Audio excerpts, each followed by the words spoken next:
beginning of the 21st century, an age of peace and prosperity for mankind. The people of the new century happily occupy themselves with daily routines, oblivious of the danger lurking around them.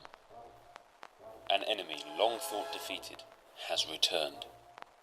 Invisible to our eyes, it quietly infiltrates our society, targeting our infrastructure and even our own bodies.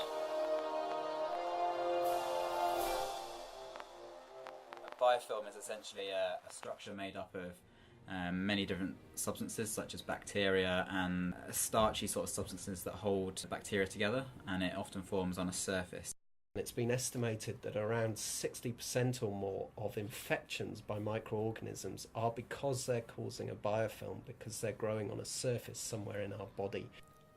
The hideous enemies glue themselves onto surfaces, and they are here to stay. And a lot of them use DNA as part of this glue. Now, it's actually a very large molecule and it's very sticky. And when a cell dies, it releases the DNA, and that becomes part of the glue that holds the cells onto a surface. They protect the microbes from antibiotics, so it becomes much more difficult to treat biofilm-related infections. They are almost stronger in greater numbers. The outside bacteria of the biofilm might be killed, but the bacteria in the depths of the biofilm can almost be protected from some of the agents we use on them and can survive and then grow again. As we look around, more and more biofilms appear. They are everywhere. Biofilms form pretty much anywhere that you've got some kind of interface. One very good example is dental plaque, which is a biofilm on the surface of our teeth. They grow on the hulls of ships. They feed barnacles, which then come and stick to the ships, and the ships get coated. And then the increased drag costs huge amounts to the marine industry when ships are travelling across the Atlantic and Pacific Oceans.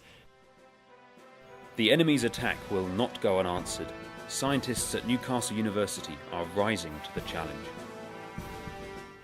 Marine biologists at the Dove Centre stumbled upon something unusual when examining biofilms on the humble seaweed.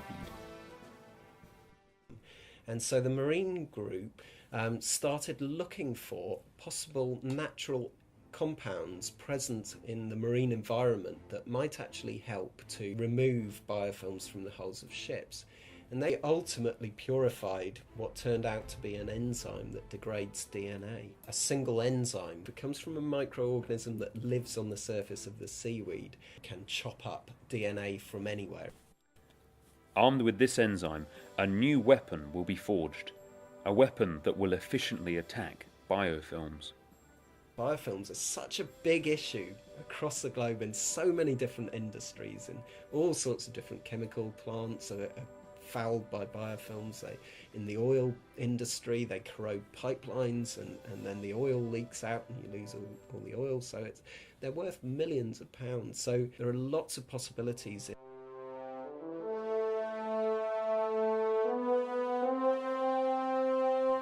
War is upon us. We will claim back our territory surface by surface, and we will start with our own bodies. Natural biofilms, things like the speech valve biofilms, biofilms formed by bacteria in chronic rhinosinusitis, biofilms formed by common dental plaque bacteria, they all contain a lot of DNA, and when we treat them with an enzyme, they actually disperse and a lot of the cells come off the surface. We're also looking at contact lens cleaning, washing powders and various other applications. Potentially further down the line, an approach like this could be very widely useful. Although more time and efforts will be needed for further research, with the expertise and dedication of researchers at Newcastle, one thing is certain: we will eventually prevail.